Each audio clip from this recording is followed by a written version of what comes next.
Bonjour à tous, merci d'écouter notre programme de ce dimanche 23 février et tout de suite l'émission On en parle à Taïwan.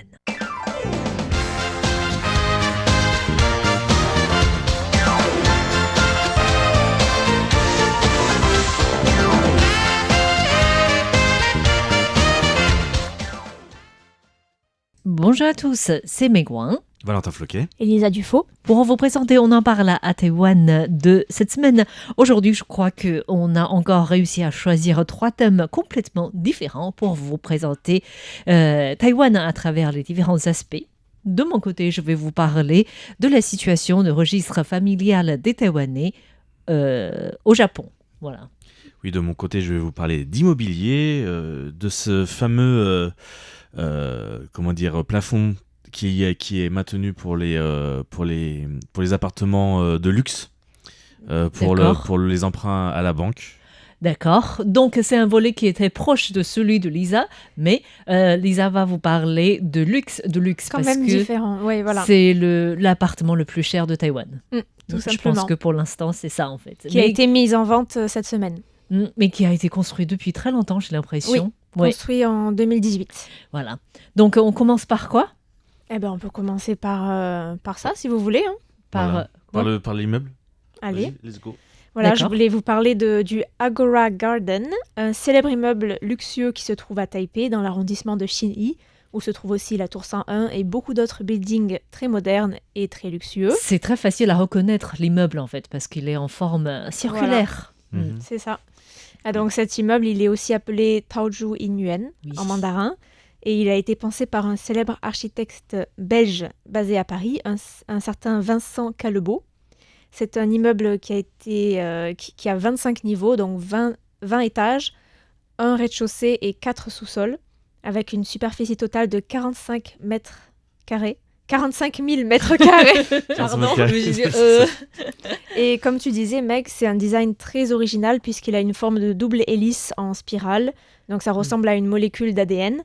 Et chaque étage du bâtiment et ses balcons, qui sont des balcons débordants, sont décalés de 4,5 degrés par rapport au niveau qu'il surplombe directement. Donc ça fait pivoter le bâtiment d'un quart de tour sur lui-même. Et ça offre de multiples perspectives quand on est à l'extérieur du bâtiment, mais aussi Oui. quand on est dans À le l'intérieur, bâtiment, selon les différents endroits où on se Mm. trouve. On a une différente vue du bâtiment et j'ai de Taipei, bien sûr. J'ai l'impression, mais j'espère que je ne dise pas de bêtises, je crois qu'on peut même conduire directement devant la porte de chez soi en fait, Tout à grâce fait. à c'est ça le système spirale. C'est ça. Oui. Alors, l'immeuble, la construction a débuté en 2012 Oui. et a été achevée en 2018. Et ça a été pensé pour proposer des appartements de luxe à des clients particulièrement fortunés.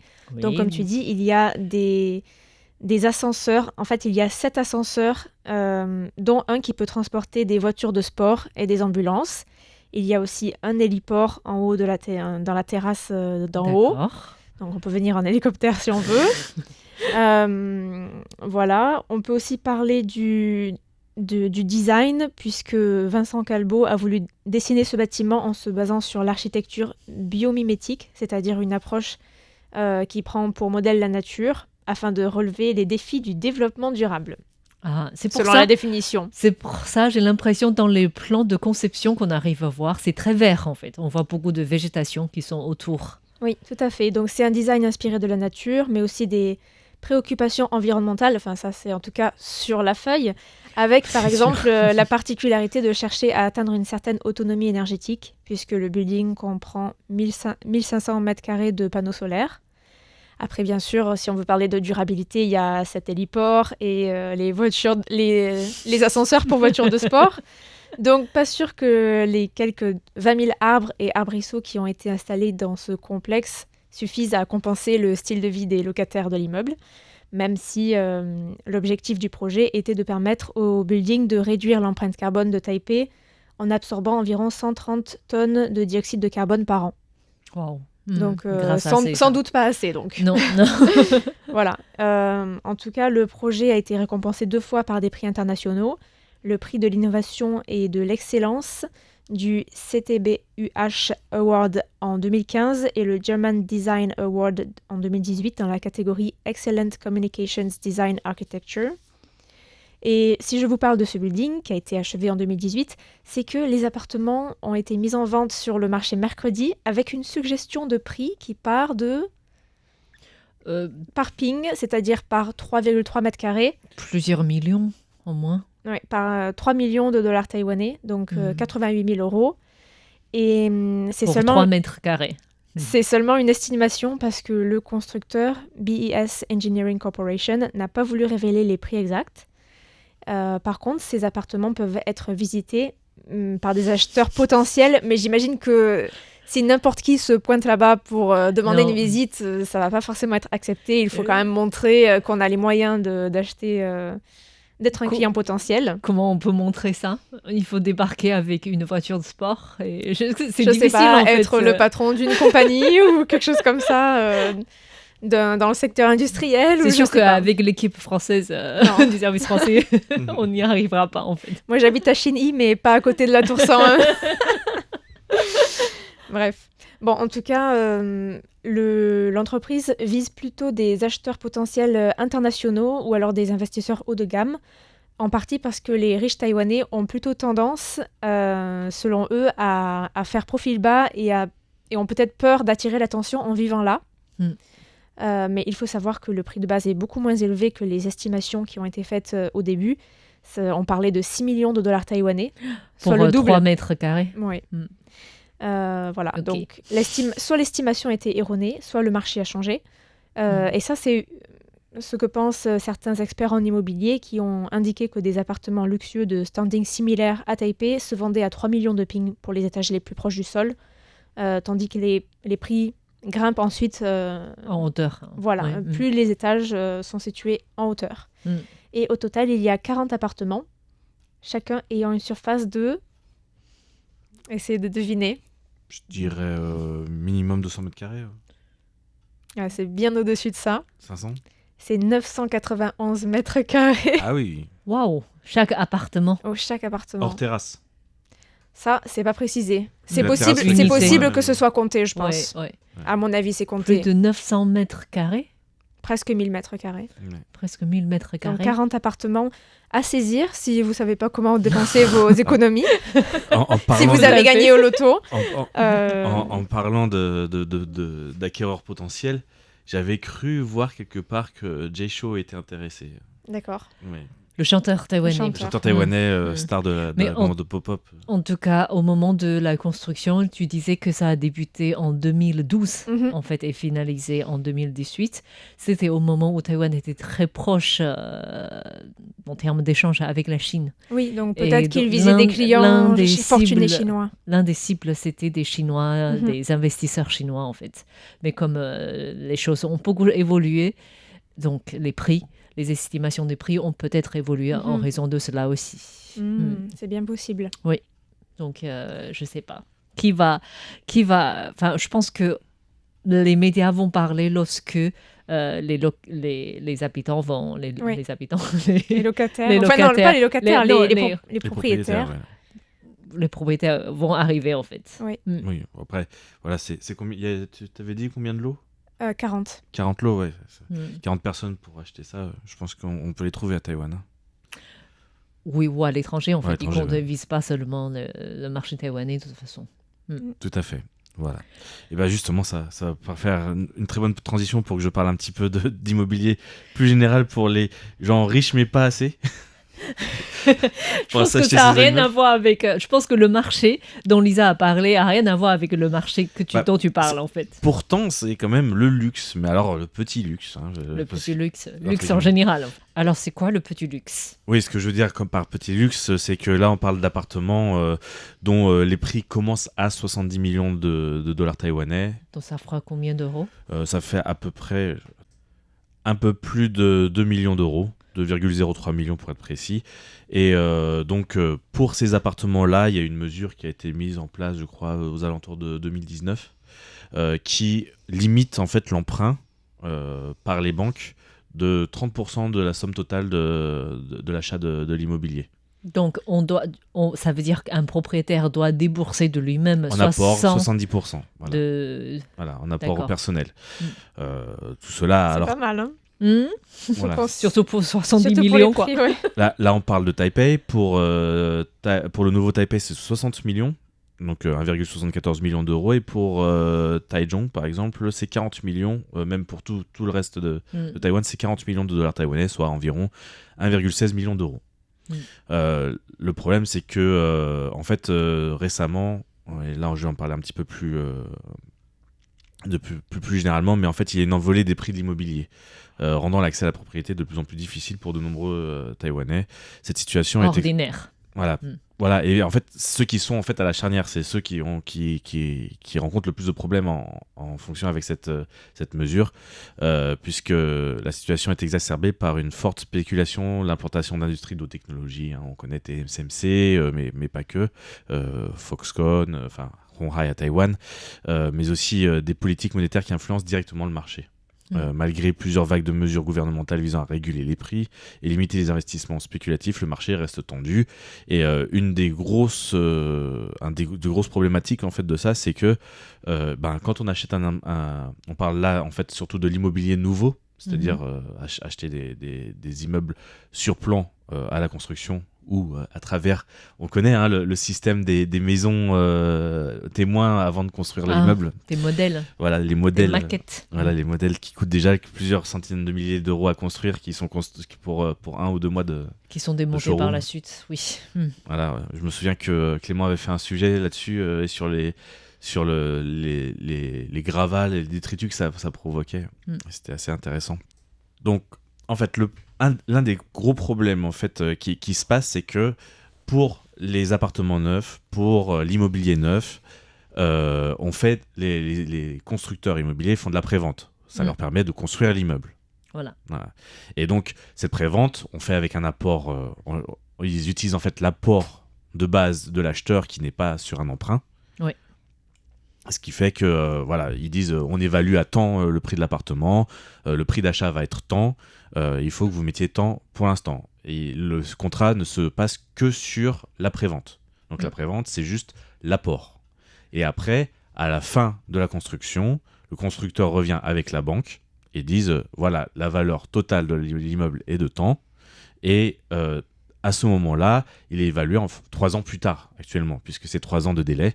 Et la valeur change, et en fonction de cette valeur évaluée avec la banque, elle peut dépasser en fait le seuil des appartements de luxe, qui est notamment pour Taipei, je prends Taipei, qui a 70 millions de dollars taïwanais, soit 2,03 millions d'euros.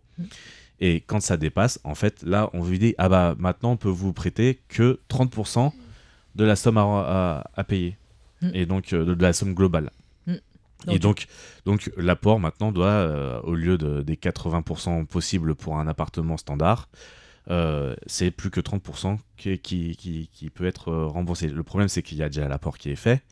Et donc, il y a beaucoup de gens qui se retrouvent coincés parce qu'ils n'ont pas les moyens de faire un apport aussi gros que celui élevé à 80%. Ça, c'est quelque chose qu'on n'imaginait pas lorsqu'on fait des achats sur plan, en fait. Voilà. Parce que lorsqu'on achète, on évalue par exemple à 10 millions. On va pas faire des emprunts tout de suite pour un remboursement qui doit débuter 3 ans après, lorsque l'immeuble sera construit. Voilà. Seulement pour la banque, lorsqu'on va faire des emprunts, la banque évalue la valeur foncière des immeubles de l'immeuble qui est construit, en fait. Donc, qui est beaucoup plus élevé avec l'enchérissement des terrains à Taïwan. Voilà. Et du coup, l'appart qui n'était pas considéré comme de petit luxe est devenu de petit luxe. Voilà. Alors, au lieu de mettre 2 millions d'apports en tout, entre le premier apport, enfin, entre les 30% d'apport et ensuite l'emprunt qui devait être mis, là maintenant ça devient juste impossible pour les locataires. Enfin, pour les acheteurs, pour les propriétaires qui veulent acheter sur du nouvel immobilier toujours. C'est vraiment spécifique au nouvel immobilier, et c'est spécifique aussi, ça je n'ai pas encore en parlé, aux achats pour un deuxième appartement.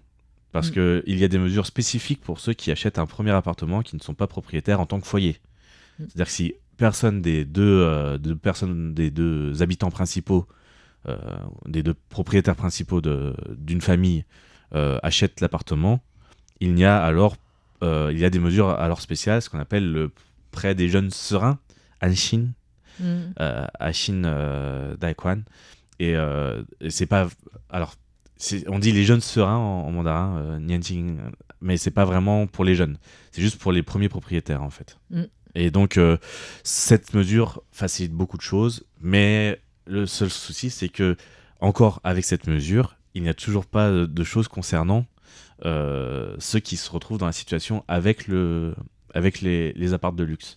C'est-à-dire que cette mesure spécifique qui donne beaucoup de facilité, je pourrais développer un petit peu après, mais qui donne beaucoup de facilité pour un premier achat, avec des prêts préférentiels, des pourcentages, comment ça s'appelle, des taux d'intérêt plus bas, ce genre de choses, permet en fait qui permet aux jeunes acheteurs entre guillemets. C'est normal que ça ne peut pas se compenser dans le sens où les premiers acheteurs vont pas acheter quelque chose de petit luxe. En théorie, non. En théorie. Mais donc, c'est pas du tout le même créneau du marché, je pense. Et ils appellent ça les jeunes acheteurs sereins. C'est ça qui est très drôle parce qu'en fait, il n'y a pas de limite d'âge. Ça commence à 20 ans et après, il n'y a pas de limite d'âge pour la fin. Parce que le premier appart, c'est toujours le plus difficile à acheter, en fait. Oui. Par la suite, on revend et on rachète. Ça devient plus facile, en fait, financièrement. Voilà. C'est vrai que c'est pour éviter la spéculation immobilière. Et tout cela, moi, en tout cas, j'ai basé cela quand ma femme m'a expliqué ça par rapport à une de ses élèves de danse. Bon, ce sont des gens assez fortunés, qui ont acheté un appartement à côté du Yuan judiciaire. Au cœur de Taipei, en fait. Ouais, au cœur de Taipei, vraiment au centre, à côté, en fait, pas très loin de la gare centrale aussi, vraiment tout ce coin-là. Et donc, ils ont été dans le cas où ils étaient passés à 30%.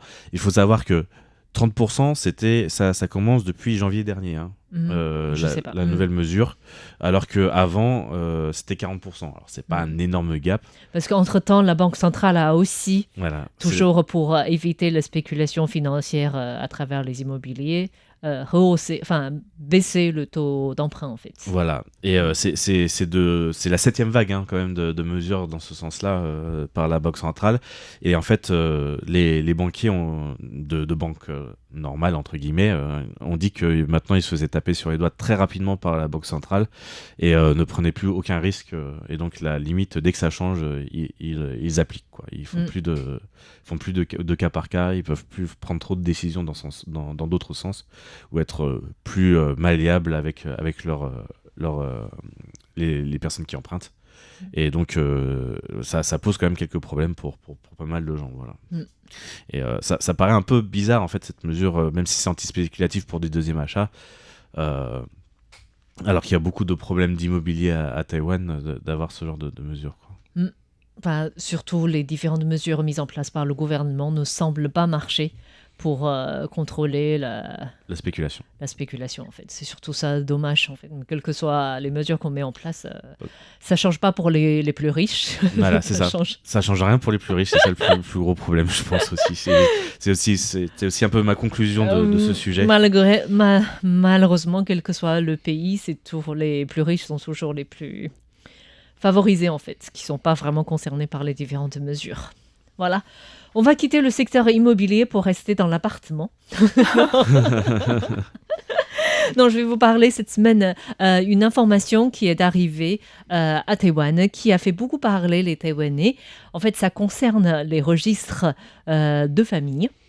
Je crois que c'est un système japonais que Taïwan a hérité depuis le départ des Japonais. Donc, à Taïwan, chaque famille possède une genre de registre familial. On note la date de naissance, le numéro d'identité de la personne, son nom, son lieu de naissance, et par la suite on est censé d'avoir ce registre toute la vie. Donc si on quitte le domicile pour avoir une autre famille au moment de ce mariage ou autre. Donc toutes les informations concernant une personne et sur ce genre de registre de famille. Mais une sorte de livret de famille, en fait. C'est le plus équivalent en France, ça serait livret de famille. Livret de famille, voilà. Donc, nous avons ceci à Taïwan, et les Japonais aussi ont ce genre de livret de famille.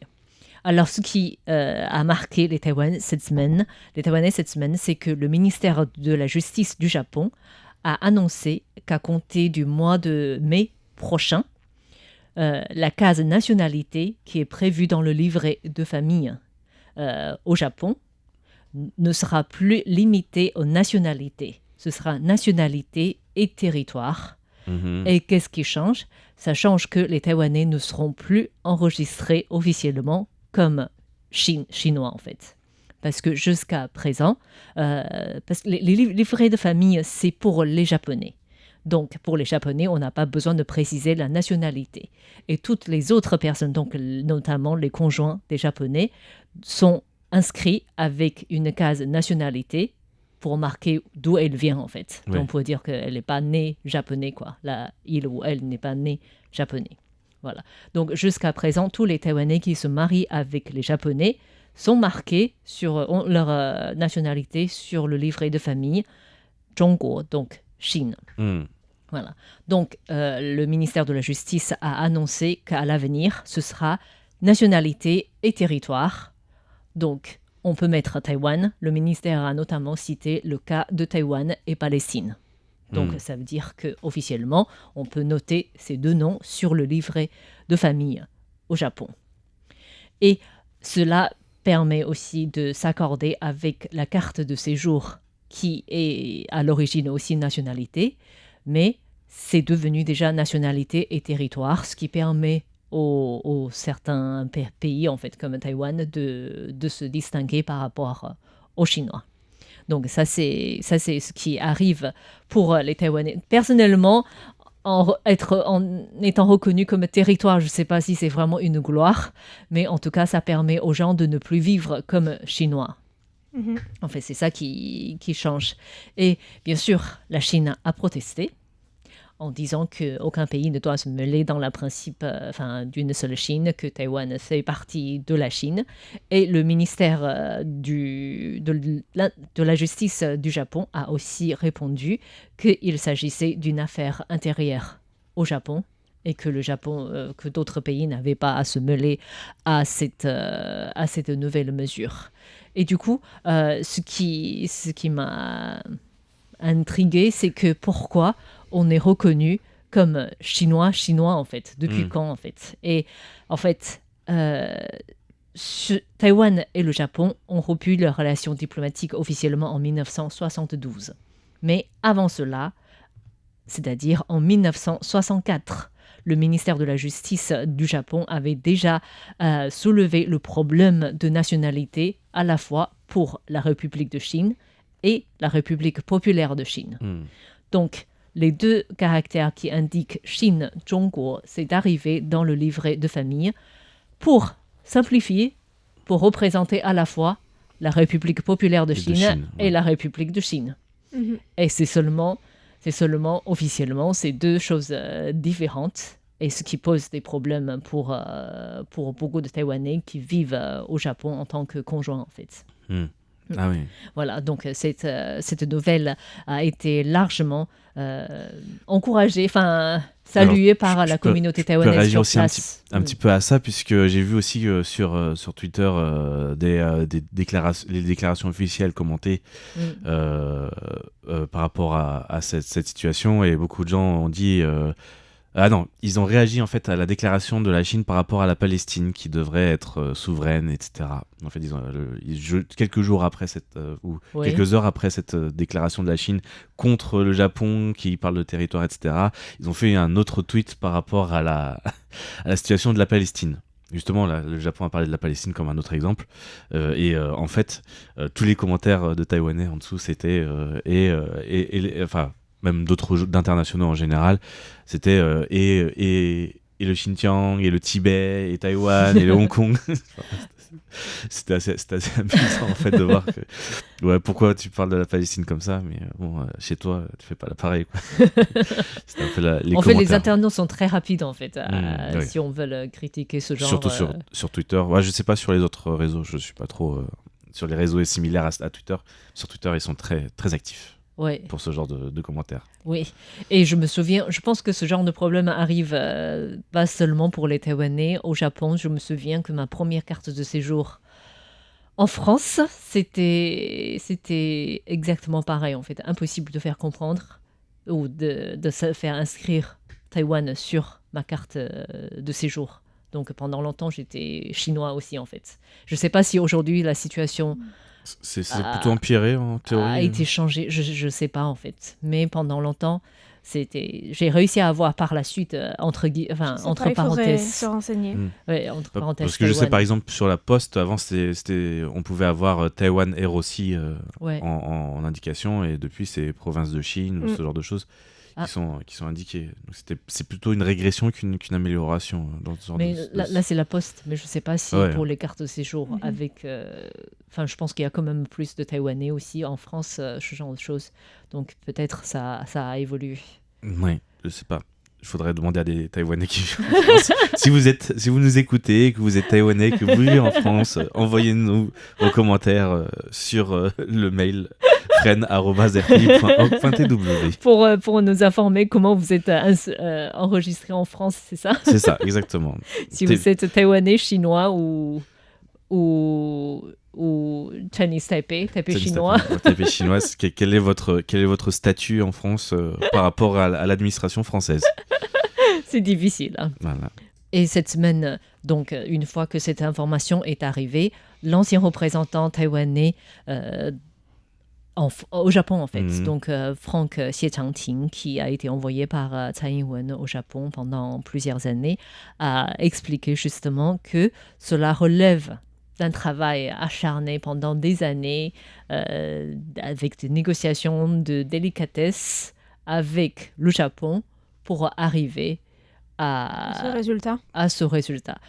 En même temps, je ne suis pas sûre. Apparemment, il a essayé de contacter des députés d'origine taïwanaise au Japon qui avaient évoqué effectivement le projet d'amender la loi sur le registre familial pour d'autres raisons en même temps et pensaient de proposer cet amendement en Mhm. même temps que le grand package de Que- changement de Ouais. registre familial. Oui, parce Ok. que ça permet à tous les territoires, aux pays qui ne sont pas reconnus internationalement par tous, de Oui. pouvoir quand même Ouais, être... ça facilite beaucoup de choses en fait. Oui, Je pense pas, au pas que pour les Somaliland. Taïwanais, quoi. Je pense au Somaliland, Bah oui, c'est Oui. ça. dans le même combat, par exemple. Autre idée. Et on peut dire aussi que le timing est assez marrant, entre guillemets, assez cocasse, dans le sens où on a les problèmes actuellement avec l'ambassade de Taïwan en Afrique du Sud. Ah, Enfin, le bureau de représentation qui peut plus être logé dans la capitale. oui. Il y a aussi la modification, par contre, alors à l'inverse, par l'administration Trump des statuts et de la position des États-Unis par rapport à la situation interdétroit, où il était spécifié maintenant plus explicitement sur le vœu de maintien de la paix dans la région. Alors que c'était pas forcément, c'était beaucoup plus. Oui, ils ont enlevé la phrase opposée à l'indépendance de L'indépendance de Taïwan, Taïwan. c'est ça qui est. Ouais. Ouais, c'est vrai. Donc il y a un timing où il y a des changements sur Taïwan qui se font en fonction aussi un petit peu des jeux. Mais on n'est pas sûr que ça va rester comme ça, non, parce c'est qu'apparemment, il y a déjà eu une fois où ça avait été enlevé et puis ensuite ça a été remis Oui, sur de le toute site. façon, Donc, certains disent que c'est juste quelque chose pour peut-être pour faire un petit peu pression et pour d'accord. avoir un peu de levier pour négocier avec la Chine. Hmm. Donc, voilà. De toute façon, j'ai l'impression beaucoup de politiques changent facilement en ce moment, on pourrait dire, malheureusement ou heureusement. En tout cas, on en parle à Taïwan de cette semaine avec finalement beaucoup d'immobilier et aussi Oui. d'appellations pour les Taïwanais. Voilà, donc merci à tous d'avoir suivi On en parle à Taïwan de cette semaine, présenté par Megwan. Valentin Floquet. Elisa Dufaux. À bientôt. Au revoir.